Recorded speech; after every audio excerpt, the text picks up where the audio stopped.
Assalamualaikum warahmatullahi wabarakatuh. Perkenalkan, nama saya Putri Aifana Ulung. Saya dari Prodi Pendidikan Biologi tahun 2019. Di sini saya akan menjelaskan tentang perbandingan atau perbedaan pendidikan di negara Indonesia dan pendidikan di negara Jepang. Gitu. Dari segi mana aja sih teman-teman? Dari segi keunggulannya, kekurangannya, kelebihannya, atau segala macamnya lah ya. Kita bahas dulu ya teman-teman. Yuk.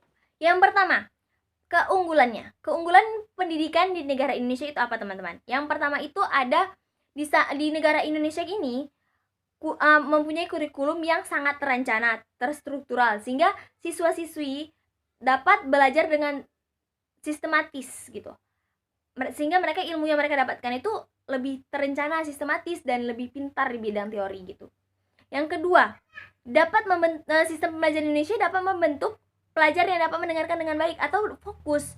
Rata-rata pelajar Indonesia itu mereka fokus, lebih cepat mengerti karena ya tadi mereka bisa menjadi pendengar yang baik gitu dan fokus ke depan. Yang ketiga itu mereka tidak akan ada lagi tekanan dan belajar dapat dilangsungkan dengan baik karena tidak ada lagi tekanan dengan adanya pemikiran bahwa kita hanya bisa lulus dengan kalau nilai ujian nasional kita tinggi. Tidak, karena sekarang sistemnya itu 60% dari nilai ujian nasional dan 40% dari nilai rapor untuk menentukan kelulusan seorang siswa, sehingga mereka lebih optimal untuk belajar gitu, nggak menyia-nyiakan pembelajaran sebelumnya gitu. Terus apa sih kelebihan pendidikan di negara Jepang atau keunggulannya? Nah, seperti yang kita tahu kan negara Jepang itu negara maju ya. Jadi pasti ada sistem yang berbeda. Yang pertama, di negara Jepang itu mereka etika dan moral itu lebih dipentingkan daripada pengetahuan. Sehingga ketika ilmu yang mereka dapat, mereka udah dapat ilmu, mereka tidak semena-mena dengan ilmu yang mereka menggunakannya dengan tepat dan akurat. Tidak menggunakannya dengan semena-mena atau tidak menyalahi aturannya. Misalnya mereka teknik, ya teknik aja, tidak malah ke guru gitu. Nah, seperti itu. Nah, yang kedua, di sekolah mereka itu dimulai setiap musim gugur. Di setiap musim semi. Kenapa? Karena dengan dimulainya musim semi, mereka lebih bersemangat gitu. Sehingga nanti sampai akhir tahun pembelajaran mereka akan lebih semangat belajarnya. Makanya mereka dimulai di musim semi. Ketika bunga-bunga sakura itu baru bertumbuhan, baru bermekar-mekar gitu teman-teman kan. Yang ketiga itu mereka di sana tidak ada office boy teman-teman. Bayangkan, tidak ada office boy, tidak ada office girl, tidak ada cleaning service. Jadi mereka membersihkan kelas mereka sendiri, menyapu sendiri, bahkan halaman sekolah mereka bersihkan sendiri. Jadi kayak mereka sudah biasa disiplin untuk hal-hal tersebut dan bertanggung jawab untuk pekerjaan mereka gitu. Yang keempat itu mereka itu nggak ada yang bolos atau 99% mereka hadir. Kalaupun bolos itu bisa terhitung jari teman-teman. Ya itu yang patut kita contoh dari mereka. Nah, yang kelima itu pelajaran seni ya diterapkan langsung di siswa-siswinya, sehingga mereka lebih cinta ke budaya mereka, tidak menyia-nyiakan budaya mereka, lebih menghargai, lebih menghormati gitu, lebih menjunjung tinggi budaya mereka. Yang keenam, di sana itu bisa kita hitung untuk tinggal kelas itu, bahkan ada yang nggak ada tinggal kelas, semua naik kelas. Kenapa? Karena mereka udah disiplin, mereka tanggung jawab, mereka rajin belajar gitu. Jadi sistem belajarnya pun enak gitu kan. Jadi ya lebih paham lah, anak-anak itu tidak akan bosan gitu karena mereka sudah ada tanggung jawab masing-masing. Yang kedelapan itu di sana itu nggak ada membeda-bedakan. Istilahnya kalau aku kaya, kamu miskin, nggak boleh sekolah di sini, nggak ada. Mereka nggak, sekolah aja gitu. Dan bahkan di sana itu ada yang namanya kalau misalnya sekolah itu gratis teman-teman. Mereka gratis untuk biaya sekolah ya. Kalau untuk SD, SMP, SMA gitu kan mereka gratis. Bahkan untuk yang kurang mampu atau miskin, mereka dibiayai oleh sekolah gitu semuanya, dari mulai baju, buku, semua piknik. Misalnya mereka ada piknik keluar atau study tour, itu dibiayai sama sekolah gratis teman-teman mereka. Itu yang untuk yang tidak mampu gitu. Segitu pentingnya pendidikan di Jepang, sehingga mereka mengutamakan itu sampai menggratiskan ya kan teman-teman. Untuk yang kurang mampu itu bahkan mereka rela ngasih uang gitu untuk siswa kurang mampu ini. Terus apa sih kekurangan pendidikan di negara Jepang dan kekurangan pendidikan di negara Indonesia. Yang pertama, kekurangan pendidikan di negara Indonesia. Yang pertama, kualitas guru di Indonesia itu rendah, teman-teman. Kenapa saya bilang rendah? Karena ya tadi tidak sesuai fashionnya. Kadang ada mereka dari teknik malah jadi guru IPA gitu, apa-apa. Sebenarnya ya karena tugas seorang guru kan mendidik dan mengajar. Nggak cuma mengajar aja, tapi mendidik juga kan teman-teman, mendidik moral juga kan teman-teman. Nah, jadi kalau misalkan mereka tidak ada basic tentang pendidikan, lebih baik jangan jadi seorang guru. Makanya kenapa rendah? Karena kebanyakan tidak pada basicnya, tidak pada tempatnya gitu. Kadang ada yang lulusan guru tapi kerja di bank, ya kan nggak sesuai. Seharusnya mereka tetap kerja di sekolah gitu, sesuai fashionnya masing-masing, sesuai lulusan masing-masing gitu. Nah, terus yang kedua, metode pembelajarannya itu kurang tepat, atau banyak guru itu tidak tahu bagaimana metode yang tepat untuk setiap siswa, atau bagusnya di kelas ini belajarnya bagaimana ya, kan tidak semua kelas itu sama kan cara pembelajarannya gitu. Yang ketiga itu, kurikulum dari SD sampai dengan SMA itu masih mengutamakan ilmu atau teori dibandingkan praktek. Nah, ini yang sangat saya khawatirkan. Kenapa? Karena ketika mereka hanya mendapatkan teori, tidak ada praktek, maka nanti mereka tidak bisa bertahan di dunia kerja. Karena yang dibutuhkan di dunia kerja sekarang adalah skill yang mumpuni, dimana skill itu adalah praktek.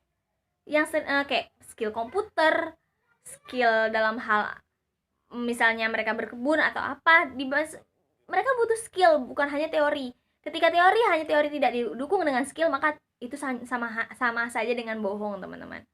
Gitu. Yang keempat itu fasilitas.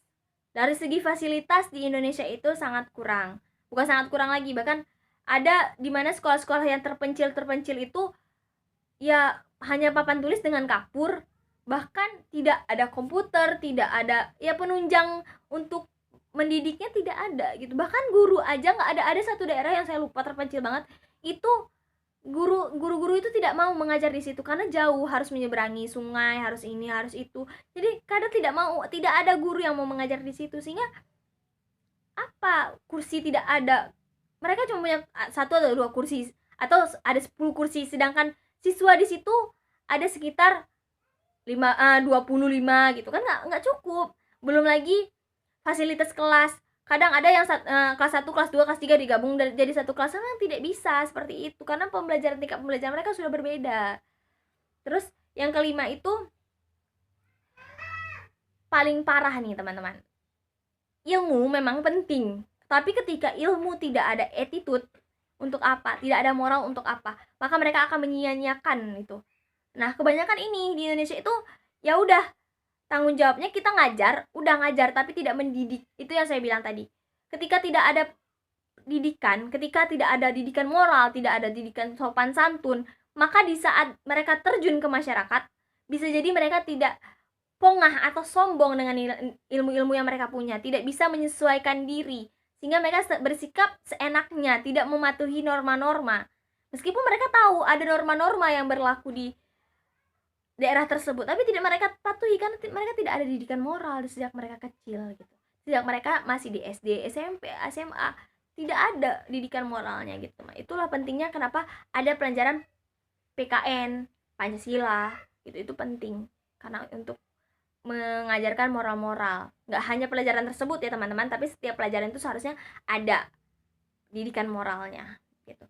Nah, apa kekurangan pendidikan di negara Jepang? Bukan kekurangan, lebih tepatnya mungkin lebih ke proses belajarnya. Mereka di sana sistem belajarnya cepat. Kadang kan nggak semua otak manusia itu cepat, dan mereka itu sistem belajarnya disiplin, sangat disiplin. Kadang kita butuh juga istirahat. Nah, mereka tuh tidak ada istirahat, itu yang sangat berbahaya karena otak manusia kan juga butuh istirahat ya teman-teman. Tubuh manusia butuh istirahat, itu yang sangat memprihatinkan, sehingga banyak kasus-kasus siswa-siswi itu tertekan dan bunuh diri karena saking beratnya pembelajaran di sekolah mereka gitu. Terus ada juga sistem model pembelajaran di Indonesia dan di negara Jepang, itu apa bedanya? Nah, yang pertama, kalau misalkan di negara Indonesia itu sistem pendidikan di Indonesia itu berorientasi pada nilai. Mereka hanya melihat nilainya saja dan tidak melihat prosesnya gitu. Sistem ini mereka tuh di sini menerapkan tentang tenggang rasa, kejujuran, disiplin. Nah, ini biasa melalui pelajaran PPKN gitu kan, nilai-nilai moral gitu. Yang kedua, Indonesia menganut sistem pendidikan terbuka. Apa pendidikan terbuka itu?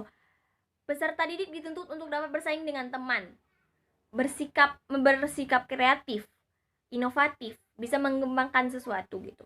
Jadi tidak hanya belajar pulang udah kayak gitu, enggak, tapi mereka diajarkan untuk kreatif.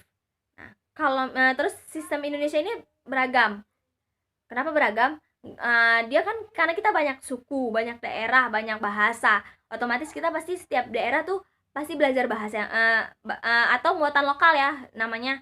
Itu ada kalau misalkan di sini bahasa Aceh, kalau di luar mungkin ada bahasa Sunda, bahasa Jawa, ada bahasa Papua atau bahasa lain lah, saya nggak tahu juga kan bahasa-bahasa apa gitu. Seperti itu budaya-budaya yang diajarkan. Seni rupa kan, seni rupa mengajarkan beda-beda, seni musik yang diajarkan beda-beda gitu, beragam.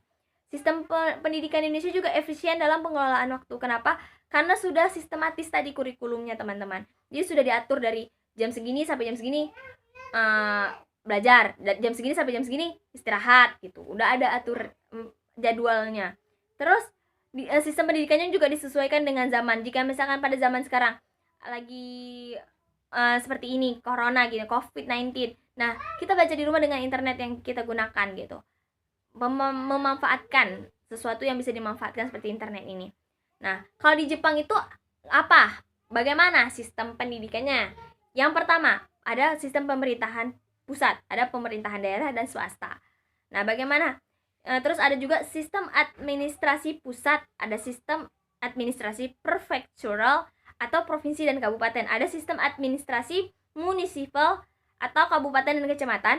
Nah, sistem dan juga sistem administrasi sekolah beda-beda teman-teman. Ada juga di sana itu pendidikannya itu melalui 4 tahap, yaitu 6, 3, 3, 4. Di mana 6 tahun SD, 3 tahun menengah pertama, menengah atas, dan juga perguruan tinggi, sama seperti di Indonesia ya teman-teman. Nah, terus ada juga di SMA itu ada pilihan teman-teman. Di SMA mereka ada yang full time atau yang part time. Kalau sekolah part time itu 3 tahun juga sekolahnya, cuman disesuaikan dengan jadwal mereka, apa malam sekolahnya gitu. Sama seperti kuliah, kalau di kita di kuliah ya, ada yang kuliah sekalian kerja gitu. Yang kedua itu full time ya, sama seperti kita sekolah dari pagi sampai ke sore gitu, sama seperti itu. Nah, itu aja teman-teman mungkin perbedaannya. Nah, banyak hal-hal yang bisa kita tiru dari negara Jepang, dan ada hal-hal yang bisa kita tiru dari negara Indonesia. Jadi ambil setiap negara itu punya positifnya masing-masing, punya punya keunggulannya masing-masing. Tapi kita juga bisa mengambil contoh dari keunggulan negara Jepang untuk negara kita gitu. Jadi hanya ini yang bisa saya sampaikan, lebih dan kurang saya mohon maaf. Wabillahi taufik wa hidayah. Wassalamualaikum warahmatullahi wabarakatuh.